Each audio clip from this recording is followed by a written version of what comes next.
भाइयों में जंग छिड़ी है, कहीं पे खून कहीं पर ज्वाला, जाने क्या है होने वाला।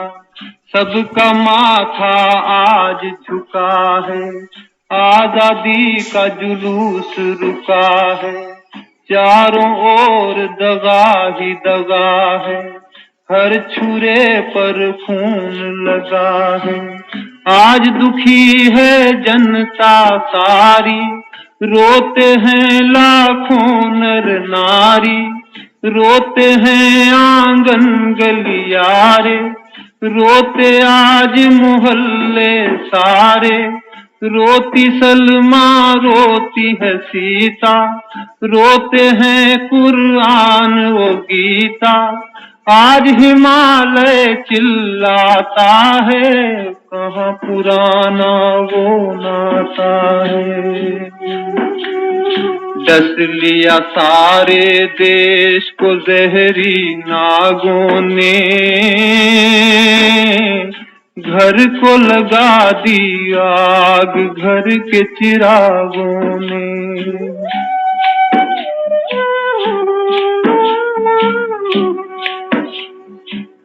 अपना देश वो देश था भाई, लाखों बार मुसीबत आई, इंसानों ने जान गंवाई, पर बहनों की लाज बचाई।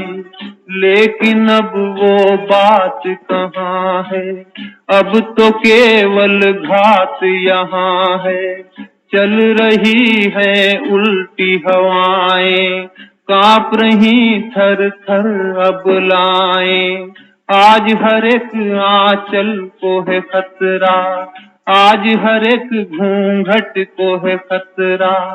खतरे में है लाज बहन की, खतरे में चूड़ियां दुल्हन की, डरती है हर पांव की पायल, आज कहीं हो जाए न घायल। आज सलामत कोई न घर है, सबको लुट जाने का डर है।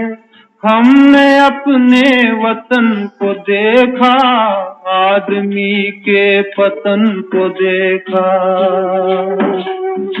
आज तो बहनों पर भी हमला होता है,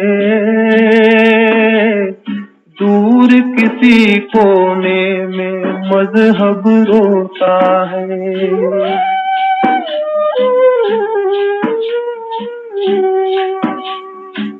किसके सर इल्जाम धरे हम, आज कहाँ फरियाद करें हम। करते हैं जो आज लड़ाई, सबके सब है अपने ही भाई, सबके सब है यहाँ अपराधी। हाय मोहब्बत सबने भुला दी, आज बही जो खून की धारा, दोषी उसका समाज है सारा। सुनो जरा ओ सुनने वालों, आसमां पर नजर घुमा लो। एक गगन में करोड़ों तारे, रहते हैं हिल मिल के सारे।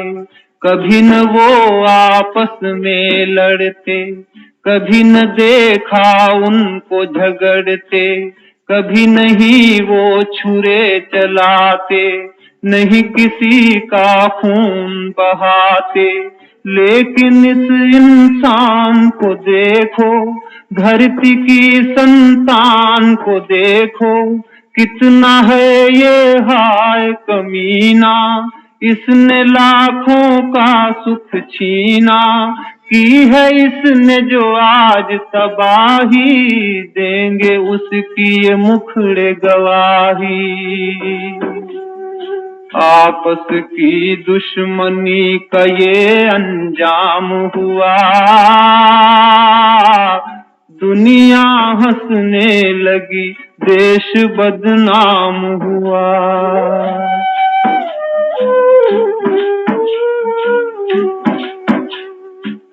कैसा ये खतरे का पहर है, आज हवाओं में भी जहर है। कहीं भी देखो बात यही है, हाय भयानक रात यही है। मौत के साये में हर घर है, कब क्या होगा किसे खबर है। बंद है खिड़की बंद है द्वारे, बैठे हैं सब डर के मारे। क्या होगा इन बेचारों का, क्या होगा इन लाचारों का। इनका सब कुछ खो सकता है, इन पे हमला हो सकता है। कोई रक्षक नजर न आता, सोया है आकाश में दाता। ये क्या हाल हुआ अपने संसार का, निकल रहा है आज जनाजा प्यार का।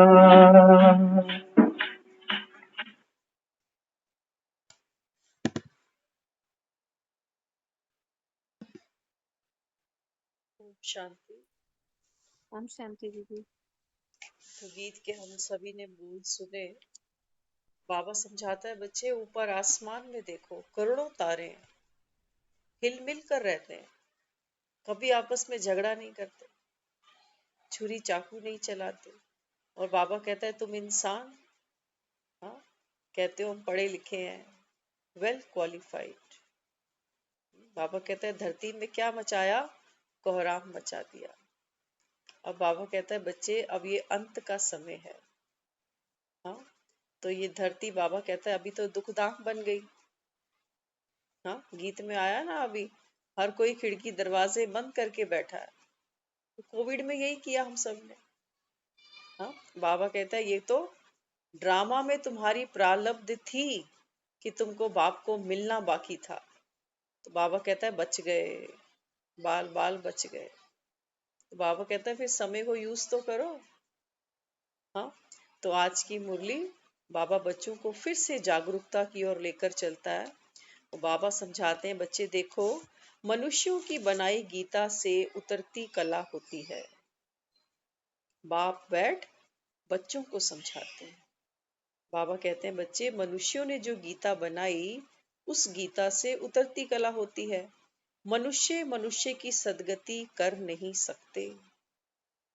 बाबा कहता है भक्ति भाव तो बहुत है, लेकिन बाबा कहता है बच्चे मनुष्य आत्मा कोई भी कथा कहानी सुनाकर कोई यज्ञ कराकर मनुष्यों की सदगति कर नहीं सकती, क्योंकि सदगति दाता केवल एक परमात्मा है।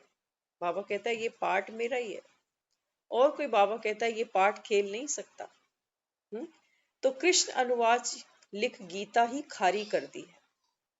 बाबा कहता है कृष्ण में लिखा जो गीता आप सबने बाबा कहता है पढ़ी, उसमें लिखा है कृष्ण भगवान उवाच, लेकिन बाबा कहता है कृष्ण का नाम डालकर वो गीता आपने खारी कर दी।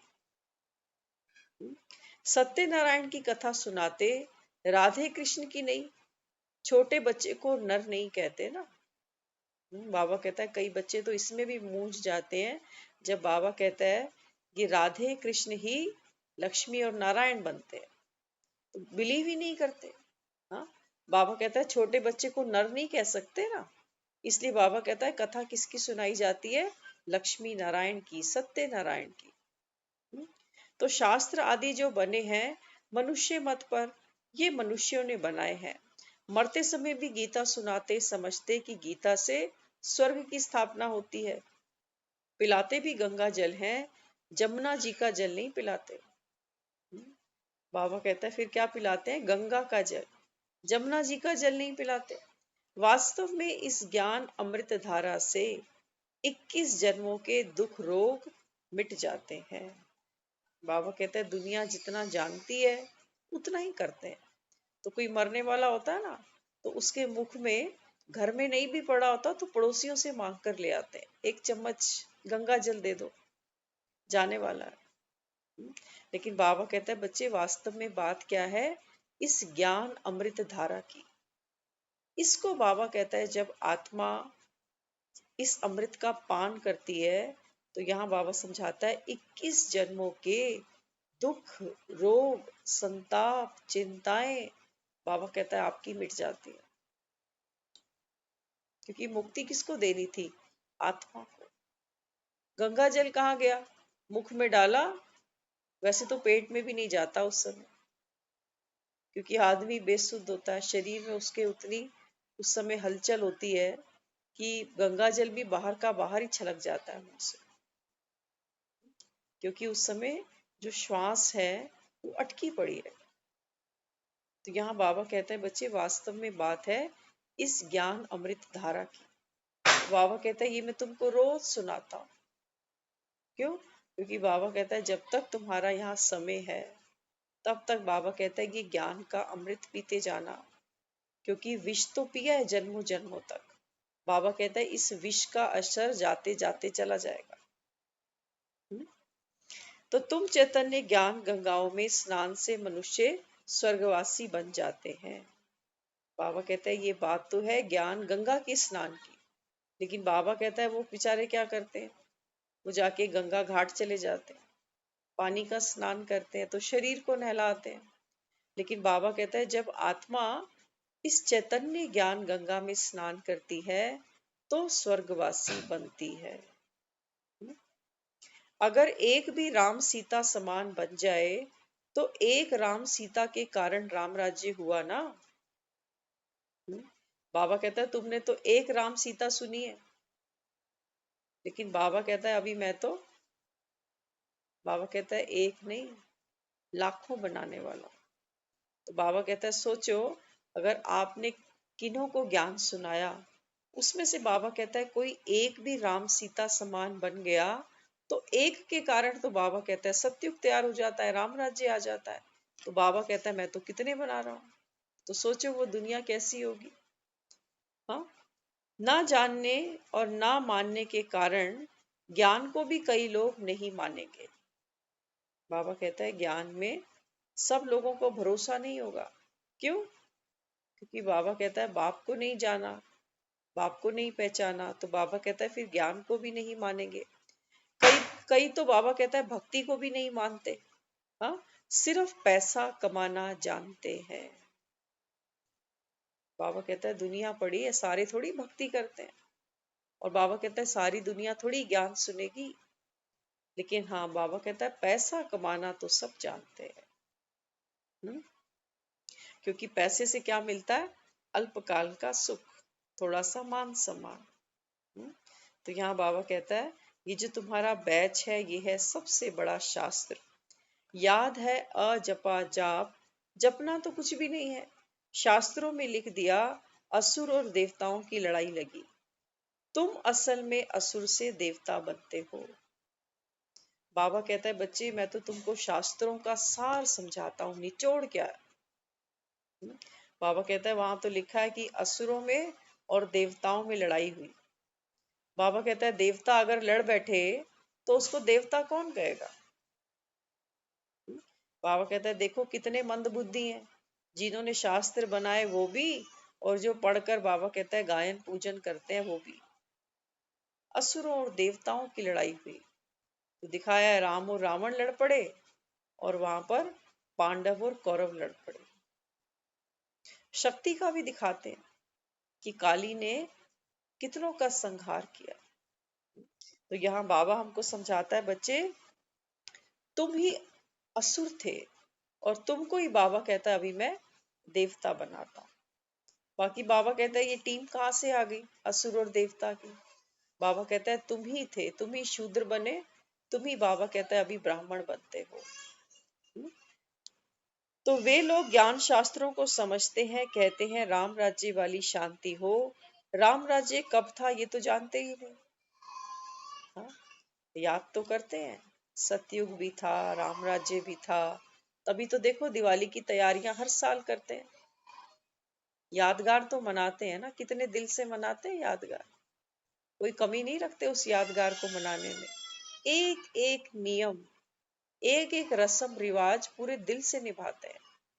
हाँ, तो पहले धनतेरस पे जाके बर्तन भी खरीदाते हैं, दिवाली की रात को लक्ष्मी का आवाहन भी करते हैं। हाँ, बाबा कहता है करते तो सब कुछ है, लेकिन ये दीपक बाबा कहता है तुम्हारा कौन जगाए।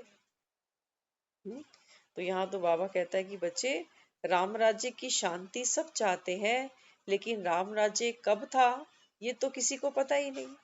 सुख दुख का खेल ये कैसे बना ये नहीं जानते, कह देते हैं कि ये आवागमन का खेल है।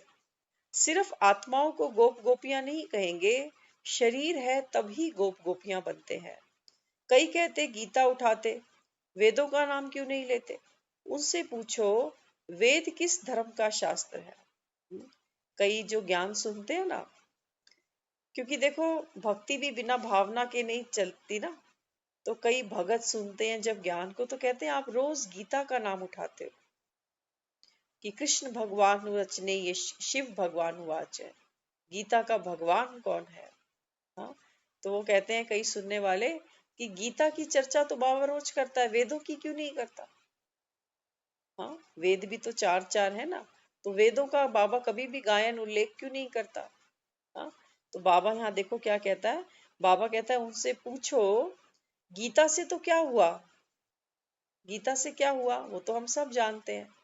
अधर्म की जब अधर्म जब दुनिया में बढ़ा, जब धर्म की ग्लानि हुई, तब एक नए धर्म की स्थापना हुई।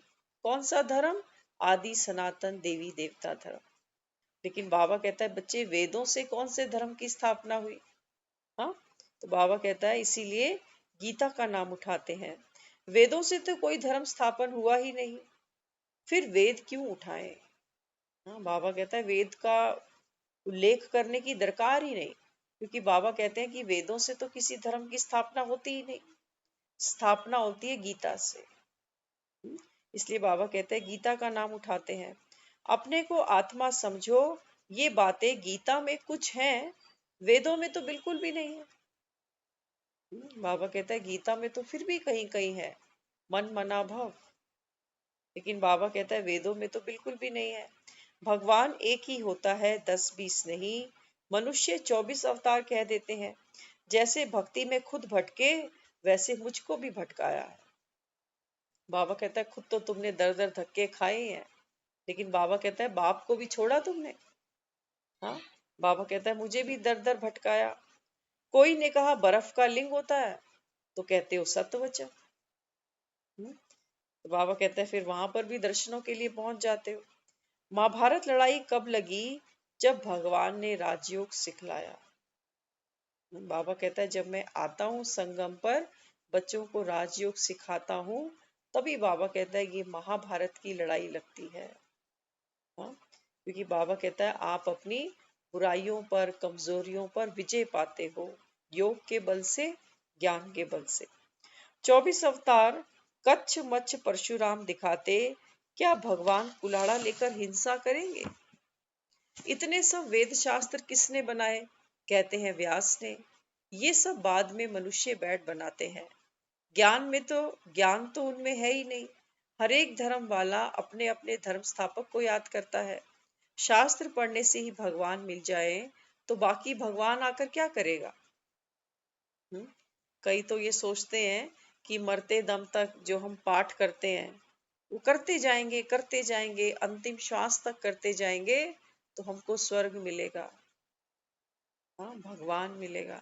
लेकिन बाबा कहता है कि बच्चे अगर शास्त्रों को पढ़ने से ही दुनिया को भगवान मिल जाता, तो मुझे ये प्रॉमिस क्यों करना पड़ता कि मैं आऊंगा, जब जब धर्म की ग्लानि होगी मैं आऊंगा। क्योंकि बाबा कहता है बच्चे ये शास्त्र मैंने नहीं लिखे, इन शास्त्रों में बाबा कहता है आटे में नमक जैसा सत्य है बस।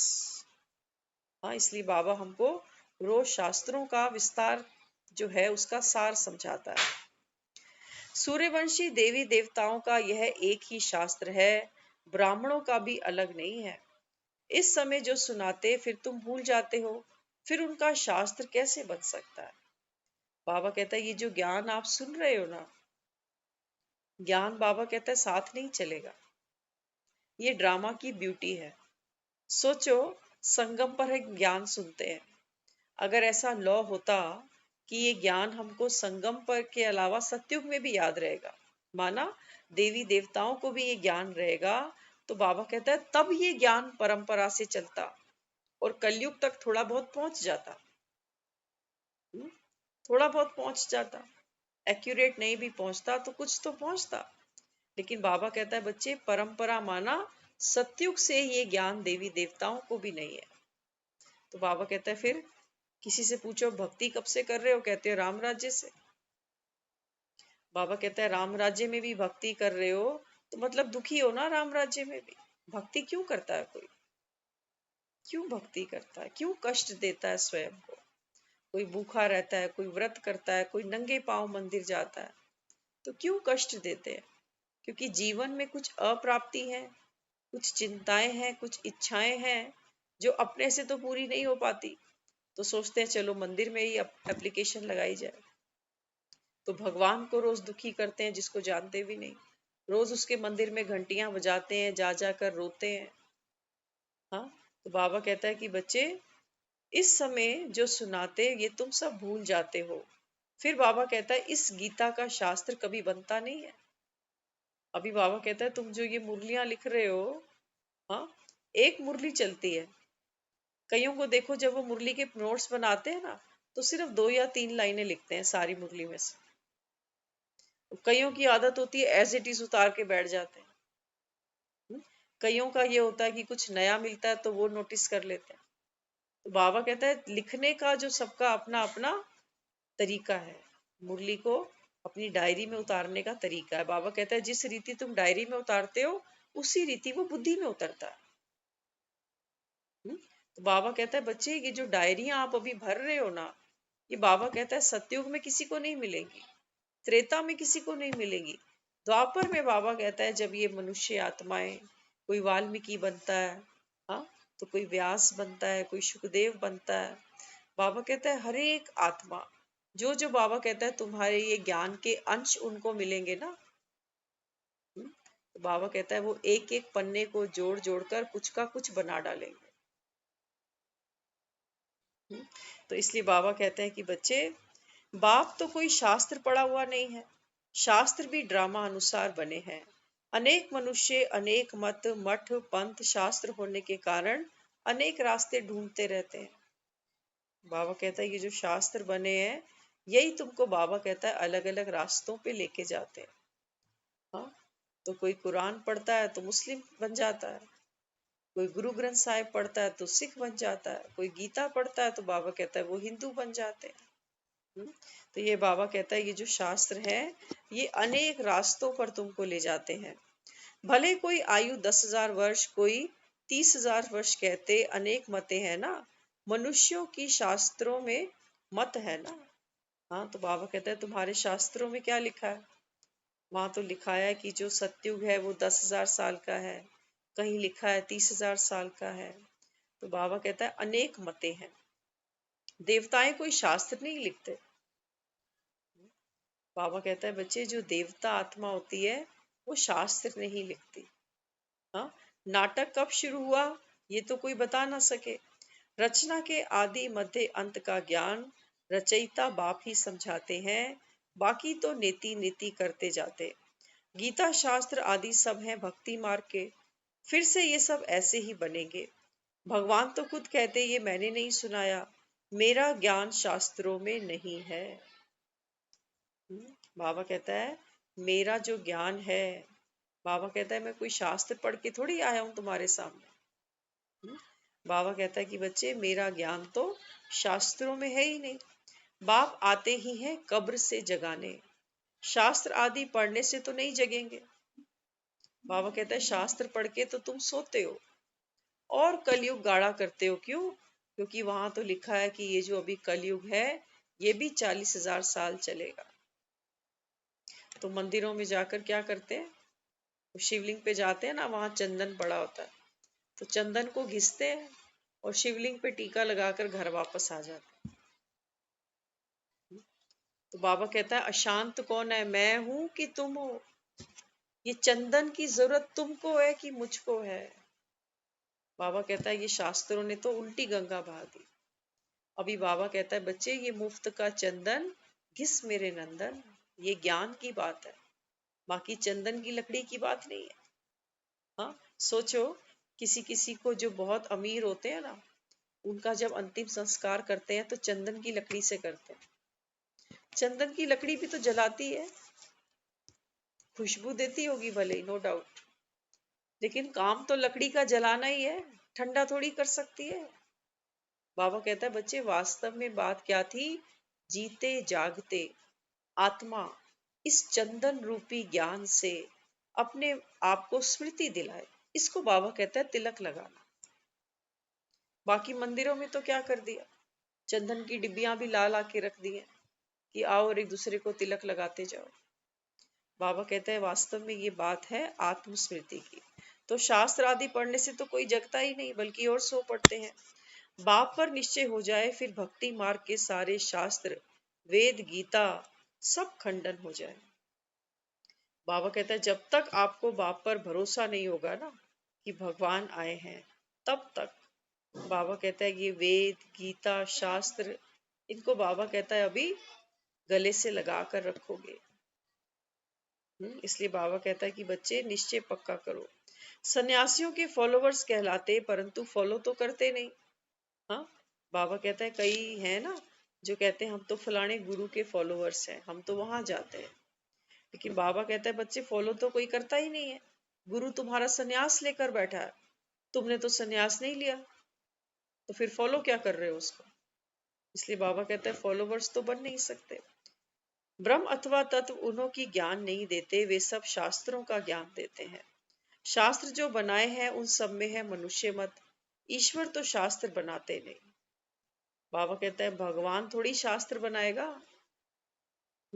बाबा कहता है ये तो तुम बच्चे मेरी महिमा में बनाते हो। मनुष्य की मत से बनाई गीता पढ़ने से आज ये हाल हुआ है। गाना गाते हैं ना, देख तेरे इंसान की हालत क्या हो गई भगवान, कितना बदल गया इंसान। सूरज ना बदला, चंदा ना बदला, कुछ भी नहीं बदला सृष्टि में, लेकिन इंसान बदल गया।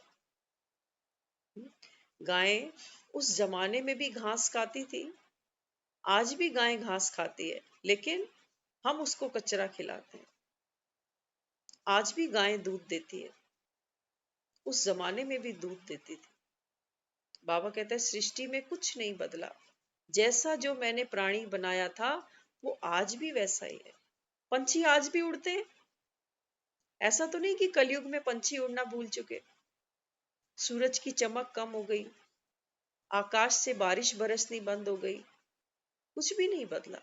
लेकिन बाबा कहते हैं हाँ, इंसान तो बदल गया। इंसान अब इंसान नहीं बचा। अपना पेट भरने के लिए हमको जानवर मार के खाने पड़ते हैं। ये बाबा कहता है ये वासना है। हाँ, बाबा कहता है 2 रोटी टुक्कड़ मिली, बात खत्म। लेकिन आज देखो इंसान क्या क्या कर रहा है। जानवरों को तो छोड़ो, इंसान का मीट भी बनाकर खाने में देरी नहीं करता आज का इंसान। तो यहाँ बाबा भी हमको समझाते हैं कि बच्चे देखो, मनुष्य की जो गीता बनाई है उसको पढ़ते पढ़ते आज दुनिया का ये हाल हुआ है। शास्त्र पढ़ने से कोई मेरे से नहीं मिलते, वे समझते कोई तरफ जाओ पहुंचना तो एक ही जगह है। दुनिया में किसी से बात करो ना, आओ ज्ञान सुनो, 1 हफ्ते का कोर्स करो, तो क्या कहते हैं? अरे चाहे मंदिर जाओ, गुरुद्वारे जाओ, मस्जिद जाओ, बस उसको याद कर लो, बस हो जाएगी प्राप्ति।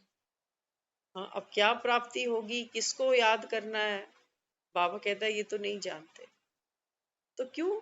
बाबा कहते हैं पुरुषार्थ से बचती है आत्मा, क्योंकि उसको पता है, पता नहीं बात सत्य है कि असत्य है ही ये कौन सी दुनिया, असत्य की दुनिया। इसलिए बाबा कहता है वो सच को भी झूठ मानकर बैठ जाते हैं। इसलिए बाबा यहाँ समझाता है कि बच्चे, मनुष्यों ने बैठ सहज योग ज्ञान की बातें शास्त्रों में लिखी, परंतु वे तो मर गए। बाकी जो पढ़ते हैं वे कुछ समझ नहीं सकते, बेसमझ है ना। शास्त्रों में ये बातें हैं नहीं कि ब्राह्मण संगम पर होते हैं, ब्रह्मा होकर गया आदिदेव कहते हैं, ये तो दुनिया जानती ही नहीं। आदि देवी कौन है ये नहीं जानते। जरूर ब्रह्मा की मुखवंशावली होगी, वह कोई ब्रह्मा की स्त्री नहीं है। एडॉप्ट करते हैं ना, ब्राह्मणों को देवता नहीं कहेंगे। ब्रह्मा का मंदिर है, वह भी मनुष्य है ना। सरस्वती भी है, देवियों के भी मंदिर हैं, सभी यहाँ के मनुष्य हैं ना, मंदिर एक बना दिया है। प्रजापिता की तो ढेर प्रजा होगी जो अभी बन रही है। ब्रह्मा का कुल वृद्धि को पा रहा है। एडॉप्टेड धर्म के बच्चे सभी हैं। ब्रह्मा भी बेहद के बाप का बच्चा ठहरा। तुम पोतरे पोतरियां वर्षा लेते हो। तुम्हारे मंदिरों को बहुतों ने लूटा, फिर जरूर उन्हों से ही वापस मिलता है। बाबा कहता है जिन्होंने तुम्हारे मंदिर लूटे हैं ना, अब बाबा कहता है अंत में उनसे ही तुमको वापस सब मिलेगा। तुम्हारे पैसे जो खाए हैं हप नहीं कर सकते, बाप के खंड से ही ले जाते, वापस तो देना पड़ेगा। देखो बाबा क्या कहता है बच्चों को। बाबा कहता है जिसने तुमको लूटा है ना, बाबा कहता है अभी तुमको वापस करेंगे। तो अंग्रेजों को देखो, लूट के गए भारत को, आज क्या करते हैं, डोनेशन देते हैं, मंदिरों को डोनेशंस देते हैं। हाँ, तो बाबा कहते हैं बच्चे सब कुछ तुमको वापस मिलेगा, वापस तो देना पड़े। ड्रामा में नूंद है, कर्जा उठाते ही हैं रिटर्न करने के लिए। बाबा कहता है ये ड्रामा का लॉ है। आज अगर तुमने कहीं से कुछ लिया है ना, बाबा कहता है ये तुमको लौटाना पड़ेगा। अगर किसी को सुख दे रहे हो तो ये सुख लौट कर तुम्हारे पास आएगा। अगर किसी को दुख दे रहे हो तो दुख, बाबा कहता है, लौट कर तुम्हारे ही पास आएगा। ये बाबा कहता है ये ड्रामा का लॉ है। जो बहुत शास्त्र पढ़ते उनको उनको अथॉरिटी वाले कहा जाता, वे अपने को ऑलमाइटी नहीं समझेंगे। बाबा कहता है कई लोग हैं जो बहुत शास्त्रों की नॉलेज रखते हैं, लेकिन बाबा कहता है उनको ऑलमाइटी नहीं कहा जा सकता। भगवान तो नहीं कह सकते ना उनको, भले ही कितने भी शास्त्र पढ़ लें। शास्त्रों पर वाद विवाद करने की बच्चे कोई दरकार नहीं। बाबा कहता है कोई आपसे आकर अगर आर्ग्यूमेंट करे, हाँ, डिबेट करनी शुरू कर दे, अगर तुम्हारा ज्ञान क्या कहता है और देखो शास्त्र क्या कहते हैं, बाबा कहते हैं तुमको वाद विवाद में जाने की दरकार नहीं। 2 और 2 4 होते हैं, वो मान जाए तो ठीक है, नहीं माने तो जो मर्जी मानता रहे। उसके मानने से 2 और 2 4 5 नहीं हो जाने वाले। तुमने, बाबा कहता है, ज्ञान दे दिया ना, अब बाबा कहता है वो उसका कुछ भी करे। हाँ, इसलिए बाबा कहता है बच्चे कभी भी किसी से वाद विवाद में नहीं जाना, क्योंकि बाबा कहता है जो सत्य होता है ना उसको सिद्ध नहीं करना पड़ता। बाबा कहता है सत्य अपने आप प्रत्यक्ष हो जाता है। तो बाबा कहता है तुम सिर्फ बाप का परिचय दो। इसलिए बाबा कहते हैं कभी भी डिबेट नहीं करो। वेद शास्त्र में कोई एम ऑब्जेक्ट नहीं है, इस पढ़ाई से आप साहूकार बनते हो। बाबा कहता है जो दुनिया वेद पढ़ती है, शास्त्र पढ़ती है, उसको पढ़ने की कोई एम ऑब्जेक्ट नहीं है। वास्तव में पता है दुनिया क्यों पढ़ती है? हमने बहुत कुछ पढ़ा सुना, दुख भंजन साहेब, जपजी साहेब, सुखमणि साहेब, हाँ, तो एक एक पाठ जो करते हैं उसके पीछे कोई ना कोई मनसा रहती है। तो कहते हैं ये पाठ करो तो तुम्हारा दुख दूर हो जाएगा। तो यहाँ बाबा हमको समझाते हैं कि बच्चे शास्त्रों को पढ़ने में कोई एम ऑब्जेक्ट नहीं है, सिर्फ दुखी है तो दुख से छूटने के लिए वो मेहनत शुरू कर देते हैं। लेकिन बाबा कहता है ये तो है पढ़ाई। इस पढ़ाई को पढ़कर बाबा कहता है तुम बच्चे साहूकार बनते हो, न केवल बनते हो बल्कि दूसरों को भी बना सकते हो। इतनी बाबा कहता है ज्ञान की पावर है। गरुड़ पुराण में रोचक बातें लिखी हैं कि मनुष्य कुछ सुधरे, पर ड्रामा में सुधरना है ही नहीं। बाबा कहता है अगर किसी ने गरुड़ पुराण पढ़ा हो ना, तो गरुड़ पुराण तो लोग कहते हैं घर में रखना भी नहीं चाहिए। कुछ समय पहले हमारे मन में ऐसा एक संकल्प आता था कि हम गरुड़ पुराण पढ़ेंगे, और हमने अपने ऑफिस में उसको डाउनलोड भी कर लिया था, ज्ञान में भी आने से पहले की बात। तो रोज 5-6 पेज उसके रोज पढ़ते थे, क्योंकि मन में था, वो लोग कहते थे गरुड़ पुराण पढ़ो तो बहुत डर लगता है। गरुड़ पुराण में मरण उपरांत जो जो नरक दिखाए गए हैं, जो जो वहाँ की यातनाएं दिखाई हैं, वो सब एक्सप्लेन की गई है, और बहुत मोटी किताब है गरुड़ पुराण की। हाँ, तो यहाँ बाबा कहता है देखो गरुड़ पुराण में कितनी रोचक बातें लिखी हैं, लेकिन बाबा कहता है मनुष्य तो कुछ सुधरते नहीं है, क्योंकि बाबा कहता है ड्रामा में सुधरने की नूंद ही नहीं है। हाँ, नहीं तो गरुड़ पुराण है, दुनिया पढ़ती भी होगी, सुनती सुनाती भी होगी। बाबा कहता है पाप तो बढ़ते जा रहे हैं, सुधरा कोई? इसलिए बाबा कहता है बच्चे ड्रामा में नूंद नहीं है सुधरना। बाप ही आते हैं सर्व आत्माओं का उदय करने के लिए। तो बाबा कहता है ये सुधारना तो मेरा काम है। गरुड़ पुराण भी बाबा कहता है तुमने लिखा। इसलिए बाबा कहता है मनुष्य है शास्त्रों का सागर। मनुष्य किसका सागर है? शास्त्रों का।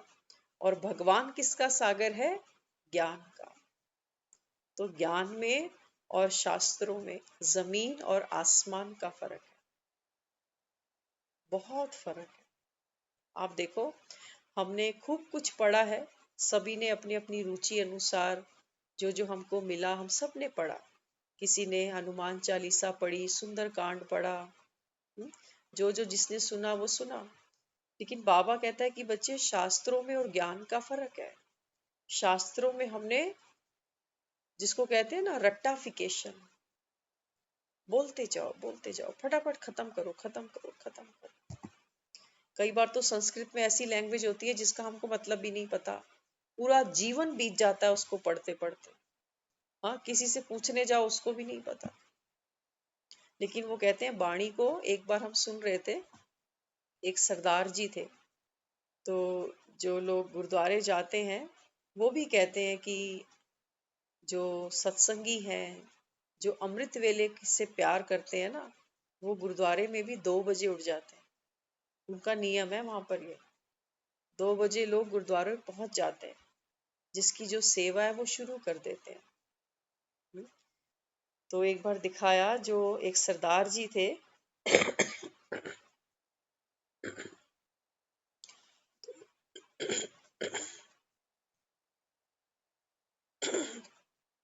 तो उन्होंने 3 बजे उठ जाना।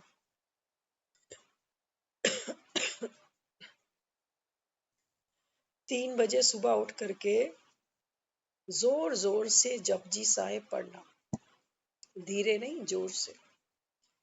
तो घर में छोटे बच्चे भी हैं, पत्नी भी है, उन सबको डिस्टरबेंस होने लगी। कहते हैं ये जब से गुरुद्वारे जाने लगे हैं अब तो 3 बजे उठने लग गए। और चलो उठते भी हो, पढ़ते भी हो तो धीरे पढ़ लो, इतना जोर जोर से क्यों पढ़ना कि दूसरों की भी नींद खराब हो। तो जिस गुरु के पास जाती थी ना, उनको जाकर वो बताने लगी, कहती देखो आप थोड़ा इनको कुछ समझाओ, ये 3 बजे जो करते हैं पाठ करें, कोई बुराई नहीं है, लेकिन जोर से ना करें ना। पड़ोसी भी शिकायत करते हैं कई बार कि आपके घर की लाइटें भी जल जाती हैं, जोर जोर से आवाजें भी आती हैं, नींद डिस्टर्ब हो जाती है। ऊपर नीचे वाले भी शिकायत करते हैं। यदि मैं बोलती हूँ तो इनको बड़ा बुरा लगता, तो आप कुछ समझाओ इनको। तो गुरु ने उनको बुलाया अपने पास, बोले ये सब, कहते हैं ये तो बहुत अच्छी बात होती है, अमृत वेले उठकर जोर जोर से वाणी का उच्चारण करो, ताकि जो सो रहे हैं उनके कानों में भी जब वाणी जाएगी तो उन आत्माओं को भी पुण्य मिल जाएगा। वो ये सोचकर जोर जोर से गुरबानी पढ़ते। हाँ, तो उनको फिर ये बोला गया, उन्होंने समझाया, कहते हैं देखो आप पढ़ो, ये बहुत अच्छी बात है, 3 बजे उठते हो, वाणी को पढ़ो, वाणी का रस लो। तो गुरु ने क्या समझाया? गुरु ने कहा जब किसी से प्रेम करते हैं ना, तो बातें कैसे करते हैं? बहुत धीरे धीरे करते हैं, चिल्ला के थोड़ी करते हैं। हाँ? जब तुम्हारा प्रेमी तुम्हारे साथ बैठता है तो जोर से बातें करते हो या धीरे से करते हो? हाँ? तो बोला जब परमात्मा से तुमको प्यार है, जब उसके साथ बैठे हो, उसकी वाणी पढ़ रहे हो, तो आपस में बातचीत करो ना, दुनिया को क्या सुना। हाँ, जिसको सुननी होगी उसकी वाणी वो उठकर आएगा। और तुम क्या करते हो? तुम सोचते हो पुण्य कमा रहे हो, दुनिया तो तुमको कुछ उल्टा सीधा ही बोलती है। तो उन्होंने उनको समझाया कि देखो आपका जो भी नियम है आप उसको करो, लेकिन दूसरों को दुख नहीं दो। बच्चे हैं, सारा दिन काम पर गए, हाँ लेट आए, तो उनको तो सोने दो, जब उनका समय आएगा वो भी पढ़ लेंगे। हाँ, तो गुरु की बात थोड़ी सी जची उनको। तो यहाँ पर भी बाबा हमको क्या समझाता है? बाबा कहते हैं बच्चे देखो मनुष्य तो है शास्त्रों का सागर, वो इसी में खुश हो जाते हैं कि हमको जपजी साहिब रटा हुआ है। होते हैं ना खुश, कईयों को सुनो वो कहते हैं हमको हनुमान चालीसा मुंह जुबानी आती है, तो कितने खुश हो जाते हैं। हाँ, बाबा कहता है ये क्या है, ये अहंकार है कि हम तो रोज पढ़ते हैं, हमको तो आता है। तो यहाँ बाबा कहता है बाप शास्त्र नहीं सुनाते, वह भी यही सुनाए तो मनुष्य और भगवान में फिर फर्क क्या रह गया। हम्म? बाबा कहता है अगर मैं भी तुमको ये शास्त्र ही सुनाने लग जाऊं, तो बाबा कहता है फिर मुझ में और मनुष्य आत्माओं में फर्क क्या रहा। कहा किसी ने आज तक हमको कि हिसाब किताब चुकतू करो, अब घर जाना है। हुँ? किसी ने हमको बताया कि तू ये शरीर नहीं, तू तो आत्मा है। 84 का जन्म का चक्र तेरा खत्म हुआ, अब घर जाना है। तो जाने से पहले ये देह का संबंध, देह के बंधन, कर्म के बंधन, इन सब से मुक्ति पाओ। केवल एक मुझे याद करो। कहा किसी ने आज तक? किसी गुरु की, बाबा कहता है ये अथॉरिटी नहीं है कि तुम्हारा गुरु तुमको कह सके कि सिर्फ मुझे याद करो। बाबा कहता है वो भगवान थोड़ी है। इसलिए बाबा कहते हैं कि अगर मैं भी तुमको शास्त्री सुनाऊं, तो मुझ में और मनुष्यों में फिर फर्क क्या रहा। मरने से मनुष्य पढ़ा हुआ सब भूल जाता है, फिर नए सिरे पढ़ना पड़ता है। अब वेद शास्त्र ग्रंथ जब तब सब भूल जाओ, इसे ही हियर नो इविल कहते हैं। रोज बाबा मुरली में हमें कहता है बच्चे व्यर्थ नहीं सुनो। आज बाबा क्या कह रहा है? बाबा कहता है ये जो भक्ति में तुमने शास्त्र पढ़े सुने, बाबा कहता है ये भी व्यर्थ है। Here no evil. बाबा कहता है अब कथाओं कहानियों में खुद को नहीं फंसाने बैठ जाना। तो बाबा कहता है कि बच्चे अब ये वेद शास्त्र ग्रंथ जप तप सब भूल जाओ, इसे ही हियर नो इविल कहते हैं। ये दुनिया वालों को अगर जाकर बोलोगे ना तो नाराज हो जाएंगे। हाँ, वो कहेंगे ये रामायण को, महाभारत को, गरुड़ पुराण को, शिव पुराण को कह रहे हैं हियर नो इविल। हाँ, बाबा कहता है इसलिए मैं अपने बच्चों से बात करता हूँ। बच्चों को बाबा कहता है ज्ञान की समझ मिलती है कि अगर भगवान भी हमको ये शास्त्र पढ़ाने बैठ जाए, तो भगवान और दूसरे मनुष्य आत्माओं में क्या फर्क है। बाबा कहता है तुमने सत्यनारायण की कथाएं तो बहुत बार सुनी। बाबा कहता है ना तो वहां कुछ सत्य था, और ना वो सुनकर बाबा कहता है कोई नारायण बना कोई नारायण। कहा ना बाबा ने गरुड़ पुराण में कितनी रोचक बातें लिखी हैं, लेकिन कोई सुधरा ही नहीं। क्योंकि बाबा कहता है सुधरने का ड्रामा में नूंद ही नहीं है। बना लो जो मर्जी डरावनी से डरावनी किताबें कि मरने के बाद क्या क्या होगा। बाबा कहता है दुनिया नहीं सुधरेगी। सुधरेगी? हाँ, इतनी सारी दुनिया में जेल बनी है, इतनी बड़ी बड़ी सजाएं हैं, सुधरते हैं लोग फिर भी। क्राइम तो बढ़ता जा रहा है, चोरियां बढ़ती जा रही हैं। हाँ, तो बाबा कहता है बच्चे ड्रामा में नूंद है। जब तक बाबा कहता है पतित दुनिया ना बने, तो ये पतित पावन आएगा ही क्यों। इसलिए बाबा कहता है अब ये मेरे आने का समय है। बाप को अहिल्याएं कुब्जाएं भीलियों का भी उद्धार करना ही पड़ता है। कहते हैं भीलनी के बेर खाए, ऐसे थोड़ी खा सकते हैं। सुनो बाबा क्या कहता है। बाबा कहता है तुम्हारे शास्त्र तो कहते हैं कि राम आया सतयुग में तो भीलनी के भी बेर खाए, और वो भी जूठे। बाबा क्या कहता है? बाबा कहता है ऐसे थोड़ी खा सकता हूँ। भीलनी से जब ब्राह्मणी बने, बाबा कहता है भीलनी तो अभी तुम हो, पतित तो तुम हो। अब बाबा कहता है जब तक भीलनी से तुम ब्राह्मणी ना बनो, तब तक बाबा कहता है मैं तुम्हारे बेर नहीं खा सकता। तो बाबा यहाँ समझाते हैं शास्त्र ने भक्ति मार्ग के निंदा नहीं करते, ये खेल बना हुआ है। बाबा कहता है मैं जो तुमको ये सब समझा रहा हूँ, मैं शास्त्रों की निंदा नहीं कर रहा। बाबा कहता है हाँ, लेकिन बाबा कहता है सच तो बोलना पड़ेगा ना कि ये जो शास्त्र है ये भक्ति मार्ग की निंदा नहीं करते, खेल बना हुआ है। खेल की तो निंदा हो नहीं सकती ना। बाबा कहता है ये खेल है। जब जब द्वापर युग आएगा, बाबा कहता है भक्ति शुरू होगी। भक्ति शुरू होगी तो बाबा कहता है फिर दुनिया बैठ किताबें लिखेगी, शास्त्र लिखेगी। तो बाबा कहता है उसी को पढ़ने वाले सोचेंगे कि ये पढ़कर हमको मुक्ति मिल जाएगी। बाबा कहता है एक तरफ से सोचते हो कि शास्त्र पढ़ने से मुक्ति मिलेगी, दूसरी तरफ सोचते हो मुख में गंगा जल डालने से मुक्ति मिलेगी, तीसरी तरफ सोचते हो कि गंगा जी में स्नान करने से मुक्ति मिलेगी, एक तरफ सोचते हो कि मंदिरों में जाकर दर्शन करने से मुक्ति मिलेगी, एक तरफ सोचते हो कि दान पुण्य करने से मुक्ति मिलेगी। हाँ, बाबा कहता है ये सब तुम्हारी मत है। बाबा कहता है मुक्ति कब मिलेगी? जब अपने को आत्मा जानो।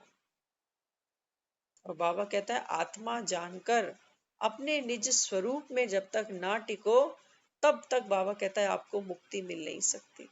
कर्म कांड दुनिया भर के कितने भी कर लो। कहता है ना बाबा, पुण्य बाबा कहता है करने से तुमको मुक्ति नहीं मिलेगी, पुण्य आत्मा बनने से मुक्ति मिलेगी। हाँ, पुण्य कर्म तो दुनिया कर रही है, लेकिन बाबा कहता है वो अपने को पुण्य आत्मा जैसे थोड़ी जानते हैं। तो जीवन में कोई कष्ट आता है या कोई कष्ट टल जाता है तो दान कराते हैं, कहते हैं भला टली। तो यहाँ बाबा हमको समझाता है कि बच्चे खेल की तो कभी निंदा नहीं हो सकती ना। हम कहते सूर्यवंशी, वे सूर्य को पानी दे बैठते फिर पूजा करते। हाँ, बाबा कहता है अभी मैं तो तुम बच्चों को सूर्यवंशी बनाने वाला हूँ, सत्युगी आत्मा। बाबा कहता है फिर वो भगत क्या करेंगे? वो सूर्य को जल देते रहेंगे। बाबा कहता है मैं तुमको ऊंच बना रहा हूँ और फिर वो भक्त आत्माएं बेचारी वो सूर्य को जल देगी। सूरज कहाँ है? कितने किलोमीटर ऊपर है। और बाबा कहता है तुम्हारा धरती का जल धरती पे ही गिर जाता है। तो ये बाबा कहता है देखो कितना बड़ा फर्क है। वे सूर्य को पानी देते और बैठ पूजा करते। जो पास्ट होकर गए, कोई मरता तो झट चित्र बना लेते। बायोग्राफी जाने बगैर चित्र कोई काम का नहीं। बाबा कहता है दुनिया में देखो कोई मरता है तो तुरंत उसकी फोटो बना लेते हैं ना। हाँ, तो बाबा हमको समझाता है कि ऐसे ही दुनिया में ये जो देवी देवता जिनके चित्र बने ना, बाबा कहते हैं ये यहाँ होकर गए हैं। तो बाबा कहता है इनकी लेकिन बायोग्राफी तो कोई जानता ही नहीं कि देवी देवता कौन थे, कहाँ से आए, कैसे इनको ये रजाई मिली, अब ये कहाँ चले गए। बाबा कहता है बायोग्राफी तो कुछ भी नहीं जानते, लेकिन हाँ धूप बत्ती अगरबत्ती करना बाबा कहता है इसमें सारे चतुर सुजानो। तो सोचते हैं देवी देवता खुश रहेंगे तो हमको जिंदगी में सुख मिलता रहेगा। आदि देव आदि देवी भुजाएं इतनी दी क्योंकि वृद्धि तो होती है ना। हाँ, बाबा कहता है जो शक्ति दिखाई, शक्ति को अष्ट भुजाएं दिखाई। बाबा कहता है ये भुजाएं क्यों दिखाई 8? बाबा कहता है ये बात किसकी है? क्योंकि भगवान के बच्चे बढ़ते चले जाते हैं संगम पर। तो बाबा कहता है मेरे परिवार की, मेरी वंशावली की वृद्धि होती जाती है, इसलिए भुजाएं दिखाई गई हैं। तो बाबा कहता है ये बात किसकी है? ब्रह्मा की वंशावली जो वृद्धि को पाती जाती है, इसलिए बच्चों को क्या कहते हैं? बच्चे हमारा राइट हैंड है, कहते हैं ना हमारे बच्चे हमारा राइट हैंड है। तो बाबा कहता है मेरे कितने बच्चे हैं? इसलिए दुनिया में कहते हैं जब भगवान देता है तो कई कहते हैं छप्पर फाड़ के भी देता है, तो कई कहते हैं हजारों हाथों से देता है। तो हजारों हाथ माना उसके बच्चे इतने सारे हैं, बच्चों के द्वारा वो करवाता है अपना काम। हाँ, तो यहाँ बाबा कहता है कि बच्चे ये बाहों की बात नहीं है, ये आत्मा की बाहें थोड़ी होती हैं। बाबा कहता है मैं तो आत्माओं से काम लेता हूँ ना, तो आत्मा की बाहें तो नहीं होती। बहुत ऐसे हैं जो कहते हैं ज्ञान तो जहां तहां मिलता रहता है, ये कोई नई बात नहीं है। हाँ? कई तो लोग कोर्स करते हैं ना, कोर्स करने के 8-10 दिन बाद क्या कहते हैं? कहते हैं ज्ञान अच्छा है, सभी जगह ज्ञान तो सुनते हैं, हम तो टीवी पे सुनते हैं, उनकी कथा आती है, उनका ये आता है, उनका वो आता है। हाँ, तो बाबा कहता है बच्चे बाप को तो पहचाने ही नहीं। इसलिए बाबा कहता है जब तक तुम मुरली ना सुनो तब तक बाबा कहता है तुमको क्लैरिटी आ नहीं सकती। फिर से बुद्धि भागेगी, क्योंकि जन्म जन्म हमने भक्ति की है, घंटियां बजाई हैं, जन्म जन्म हमने माथे रगड़े हैं मंदिरों में जाकर। तो बाबा हमको समझाता है कि बच्चे उनकी बुद्धि में बैठेगा ही नहीं। हाँ, कहेंगे कि ये तो कोई नई बातें नहीं है। अगर वहां ज्ञान मिलता भी है फिर भी करते तो कुछ भी नहीं हो। बाबा कहता है चलो मान लिया, तुम कहते हो ना कि और पंडालों में भी कथा सुनाते हैं, बड़ी अच्छी कथा सुनाते हैं, बड़ा मजा आता है। हाँ, तो बाबा कहता है चलो मान लिया, वहां पर भी ज्ञान सुनाते हैं, लेकिन बाबा कहता है कुछ बदला तो नहीं, करते तो कुछ भी नहीं हो। क्या किया? बाबा कहता है ना खुद बदले, ना बाबा कहता है तुमने ये युग बदलने का कोई पुरुषार्थ किया, ना दुनिया को बदलने की कोई जिम्मेवारी उठाई, बदला तो कुछ भी नहीं। फिर बाबा कहता है ये ज्ञान किस काम का? फिर तो कन रस हो गया कि बड़ा मजा आया।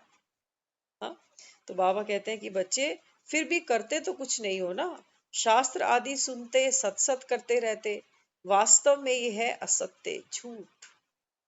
बाबा कहता है अब समझ जाओ, जो ये शास्त्र सुनते हो ना, बाबा कहता है ये सब झूठ है, क्योंकि एक बाप को ही कोई नहीं जानता। वेद शास्त्र पढ़ाने वालों को डॉक्टर्स थोड़ी कहेंगे इनसे फायदा कुछ भी नहीं होता। कहते राम राम कहो, क्या बगैर राम राम कहे याद नहीं कर सकते? हम्म? कईयों को बोलो ना कि भगवान को याद करना चाहिए, तो कहते हैं हाँ, माला जपते हैं ना हम राम नाम की 108 बारी रोज जपते हैं। हाँ, तो बाबा क्या कहता है? बाबा कहता है कि आप बगैर राम राम बोले याद नहीं कर सकते। हम अपने बच्चों को जब याद करते हैं ना, तो क्या बच्चों का नाम हमको उठाना पड़ता है, मुख से बोलना पड़ता है? याद तो भीतर भीतर आ गई बच्चे की। हम्म? लेकिन बाबा कहता है राम को जानते नहीं हो ना। हाँ, तो बाबा कहता है इसलिए ऊंचा ऊंचा बोलना पड़ता है। बच्चों का नाम तो याद करके नहीं बोलते हो, रिश्तेदारों की याद आती है तब तो बाबा कहता है तुम माला नहीं पकड़ते हो। हम्म? तो यहाँ बाबा कहता है मैं भी शास्त्र नहीं पढ़ा हूं, तुमको भी नहीं पढ़ाऊंगा। बाबा कहता है बच्चे, मैं भी शास्त्र नहीं पढ़ता, क्योंकि वो तो ज्ञान का सागर है ना। हाँ, तो बाबा कहता है मैं तुमको भी शास्त्र नहीं पढ़ाता। सेना अक्षर से महाभारत में सेनाएं खड़ी कर दी हैं। हाँ, मेल्स दिखाए हैं, फीमेल तो है ही नहीं। बाबा कहता है महाभारत की लड़ाई देखी है ना टीवी सीरियल में? हाँ, तो वहां तो सेना दिखाई है, कौरवों की सेना, पांडवों की सेना। बाबा कहता है सेना में सारे मेल है, फीमेल तो है ही नहीं। क्या फीमेल दुखी नहीं है? उनको मुक्ति, जीवन मुक्ति नहीं चाहिए? वहां तो बाबा कहता है पुरुषों की लड़ाई दिखा दी है, तो महिलाएं कहाँ जाएंगी? हैं तो सभी आत्मा। हाँ, तो बाबा कहता है फिर कितनी कंफ्यूजन करते हैं। वास्तव में तुम हो शिव शक्तियां, मेजोरिटी होने के कारण शिव की शक्ति सेना कहा जाता है। बाबा कहता है ये जो महाभारत की सच्ची सच्ची लड़ाई है, ये है आत्माओं की। तुम ही, बाबा कहता है, आत्माएं शूद्र बनती हो, तुम ही, बाबा कहता है, शूद्र से ब्राह्मण बनती हो, ब्राह्मण से देवता बनती हो। बाकी ऐसा नहीं है कि दुनिया में असुर भी हैं तो देवता भी हैं, इनकी कहीं लड़ाई हुई है। बाबा कहता है नहीं, असुर, बाबा कहता है, तुम ही थे। ये ज्ञान सुनकर आत्मा पवित्र बनती है, तो बाबा कहता है अपनी बुराइयों का नाश स्वयं करती है। तब उसको कहते हैं कि ये शक्तिशाली आत्मा है, अपनी कमजोरियों का दमन कर सकती है, अपने नए संस्कारों का सृजन कर सकती है। उसको बाबा कहता है शक्तिशाली आत्मा। ओम शांति।